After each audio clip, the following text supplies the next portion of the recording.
मृत्तिका का पहला पाठ जो है हमारा इस जल पर्लय। आज मैं इस जल पर्लय जो पाठ है इसकी आपको समझी करवाती हूँ। पाठ का नाम है इस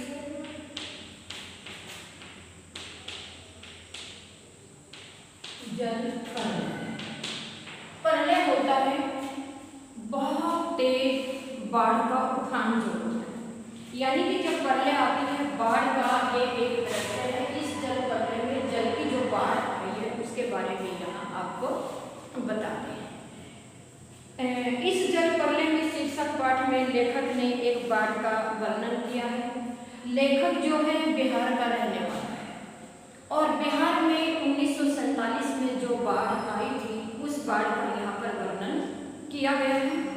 पटना में रहता है, उसका गांव ऐसे क्षेत्र में है जहां पूरब से पश्चिम और पश्चिम से पूर्व दक्षिण की कोसी, पनार, महानंदा और गंगा की बाढ़ से पीड़ित लोग शरण लेते हैं, क्योंकि जब पानी का बहाव तेज होता है और बाढ़ भयंकर रूप धारण कर लेती है तो लोगों के रहने सहने के ऊपर बड़ा कुप्रभाव पड़ता है। बाढ़ जब आती है अपने साथ बहुत सी हानि, लोगों को हानि पहुंचाती है और अपने साथ बहुत सारी ऐसी आपदाएं लेकर के आती है। जैसे जल के अंदर कुछ ऐसे जलीय जीव होते हैं जो आदमी को काट जाते हैं या वो मर जाते हैं। जब बाढ़ आती है तो अनेक प्रकार के गांव शहर जहाँ पर भी चली जाए तो बाढ़ वहाँ पर सब कुछ मिटाकर तहस नहस कर देती है।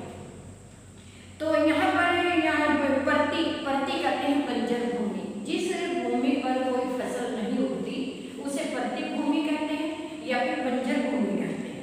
पर गाय, बैल, भैंस, बकरों के झुंड देखकर लोग सहजी बाढ़ की भयंकरता का अनुमान लगा सकते हैं, क्योंकि जब बाढ़ आती है तो अनेक प्रकार के जीव जंतु जो होते हैं आश्रय पाने के लिए किसी ऊंचे स्थान पर चले जाते हैं।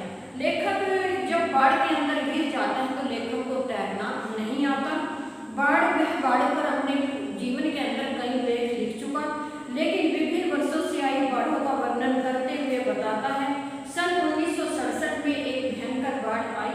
तब उसका पानी राजेंद्र नगर, कक्कड़बाग, लोहानी सराय आदि में के निचले हिस्सों में भर गया। तब लोगों ने क्या किया कि जैसे बाढ़ आई, बाढ़ में यदि 2 दिन 4 दिन बाढ़ का पानी रहा तो किसी प्रकार की कोई खाने पीने की परेशानी ना हो। लेखक ने क्या किया कि कोई जरूरत का सामान जिसे वो 2-4 दिन निकाल सकते थे, घर का सामान इकट्ठा किया और किसी एक ऊंचे स्थान पर जाकर के बैठ गए और बाढ़ के आने की प्रतीक्षा करने लगे। इस बीच कई राजभवन तो कभी मुख्यमंत्री बाढ़ में एक एक करके डूबते चले गए। गोल मार्केट डूब गया, राजेंद्र नगर डूब गया, कक्कड़बाग, क्योंकि ये सारे पटना शहर के ऐसे प्रसिद्ध पैलेस थे जहाँ पर लोगों का अधिक आना जाना रहता था। जब मुख्यमंत्री निवास पानी में डूब गया तो लोगों में हड़कंप मच गया। काफी हाउस जो था वो भी पानी में चला गया।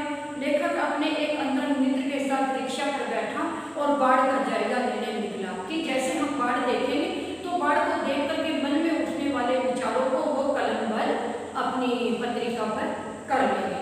निकला, एक दूसरे लोग जैसे वहाँ बाढ़ देखते हुए आ रहे हैं तो लोगों ने देखा कि बाढ़ का पानी बहुत तेज है, रिक्शा जाएगा अंदर तो ये डूब जाएगा। उन्होंने उसको कहा कि ये रिक्शा भाई पीछे हटा लो, यहाँ पर बाढ़ बहुत तेज है।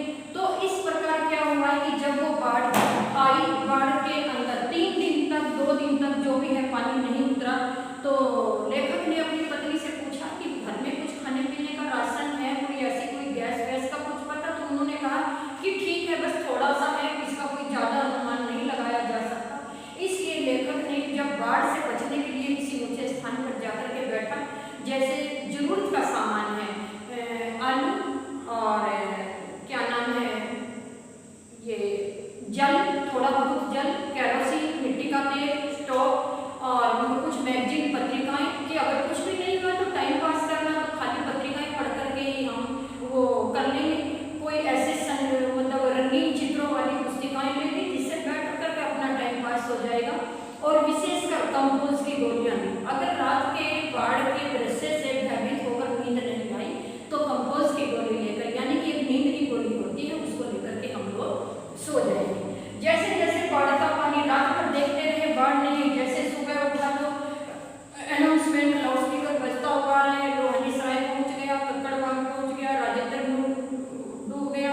लाल चौक डूब गया, ऐसे मतलब बहुत सारे चलते चलते तो लेखक ने देखा कि वो कम से कम ये जानवर अपने एक मित्र के साथ एक रिक्शा पर बैठे और जाकर के उन्होंने देखा कि बाढ़ का पानी बड़ी तेजी से बहता हुआ गेरुए रंग का झाग अपने मुंह में फंसाए चला आ रहा।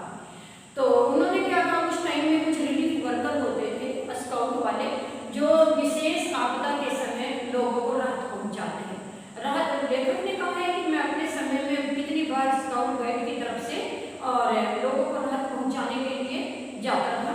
1967 में ये बाढ़ आई, 1947 में पटना में एक बाढ़ आई थी कोसी नदी में। कोसी नदी को आज भी डैम के नाम से जाना जाता है क्योंकि उसने अपने आसपास का हजारों की संख्या में हेक्टोमीटर एरिया खत्म कर दिया था। आज भी कोसी नदी को डायन नदी कहते हैं।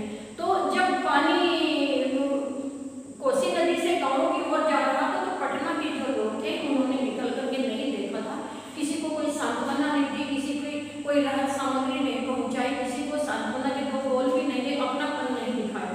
लेकिन जब बाढ़ पटना में आ गई तो लोगों को बड़ा हुआ, फिर भी वो एक दूसरे के मुंह की तरफ देखते रहे कि कब कैसे हमें बचाया जाए। फिर भी गांव के जो लोग होते हैं बड़े भोले होते हैं, वो शहर के लोगों को बचाने के लिए गए, राहत सामग्री पहुंचाई। स्काउट वाले अपने फर्स्ट एड के जो बॉक्स थे वो लेकर के पहुंचे क्योंकि पानी में रहने से पकाही घाव हो जाते हैं और घाव होने के बाद वो सड़ जाते हैं, सड़ने के बाद उसको मतलब सेप्टिक वगैरह भी हो सकती है जिसको संक्रमण बोलते हैं।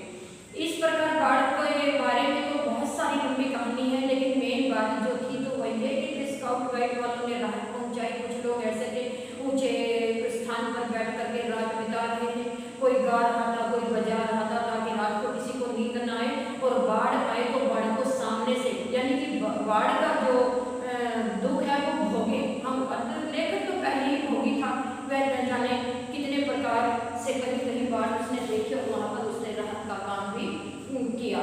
तो इसी प्रकार जब कोई स्काउट की टीम आती है, व्यक्ति उस पर नाव पे चढ़ता है, नाव के सहारे से वो अंदर जाता है, उसके साथ एक कुत्ता भी होता है। अब इंसान और एक पशु की इंसानियत के बारे में यहाँ पता लगता है जब वहाँ पर कुछ ऐसे लोग बैठे थे जो अपनी रंगीन पत्रिकाएं पढ़ रहे थे, आपस में बातचीत कर रहे थे। जैसे ही वो कुत्ता लेकर के चढ़ा तो उसने कहा करे कुत्ते को भगाओ, कुत्ते को भगाओ, कुत्ता नहीं। तो वो व्यक्ति जो था, अरे तो हमारा कुत्ता नहीं जाएगा तो हम भी नहीं जाएंगे, छपाक से पानी में कूद जाता है। 2 पल के अंदर ही कुत्ता भी पानी में डूब जाता है। कुत्ता कहता है जब मेरा मालिक ही नहीं जाएगा तो मैं कैसे जाऊँ। इसलिए कहा गया है कि पशु भी वफादार होते हैं। तो उन्होंने कहा था कि जब गांव के अंदर बाढ़ आई थी तो पटनिया बाबू यानी कि पटना के लोगों ने पीछे मुड़ करके नहीं देखा था कि कोई डूब रहा है, कोई मर रहा है। जब ये पटना में बाढ़ आई तो गांव वाले लोग उनको राहत सामग्री पहुंचाने, उनको सुरक्षित स्थान पर ले जाने का काम करते रहे और इस प्रकार से ये जो बाढ़ का भयंकर प्रलय जो थी, भयंकरता थी बाढ़ की, उस बाढ़ को भोगने और देखने के लिए रिक्शा पर बैठ कर के भी बहुत सारे लोग आगे थे। इसीलिए कहते हैं जल प्रलय। जल प्रलय क्या होता है, यानी कि बाढ़ की भयंकरता। जब पानी आता है तो बहुत तेज आकर अपने आसपास का बहुत सारा एरिया बना करके ले जाता है। बहुत सारे ऐसे आपने देखा कि बॉम्बे में भी बाढ़ आई थी और ऐसे उत्तराखंड में भी बाढ़ आई थी, तो अपने साथ बहुत सारी जान माल की हानि होती है। वो किसी को नहीं देखती, जो उसके रास्ते में आया वो उसी को बहा करके ले जाती है। बाढ़ के दृश्य के अंदर इसी प्रकार तो यहाँ पर पहले थाना के गांव लोगों की सहायता के लिए पहुंचा। लोगों की सहायता करते हैं लोग, स्काउट जो गाइड होती है, लाइन होती है, वो करते हैं, टीम होती है उनकी। तो इस प्रकार देखा कि चारों ओर लोगों की जब बाढ़ आई तो चारों ओर लोगों की चीख पुकार सुनी जा रही थी। पानी की लहरों का नृत्य भी दिखाई दे रहा था कि पानी कैसे लहर रहा है।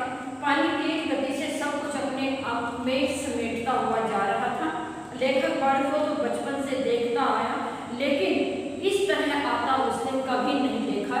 जो बाढ़ का पानी तेजी से गेरुए कलर यानी कि मिट्टी का जो पानी आता है वो अपने अंदर बहुत सारे झाग तो आगे बहुत सारा जो उसके अंदर सामान कोई लकड़ी है कुछ है उसको बहा करके ले जा रहा है। तो सभी बच्चे इस कहानी के जो कठिन शब्द हैं वो लिख करके लेके आएंगे। आपके इस इसके अंदर कठिन शब्द भी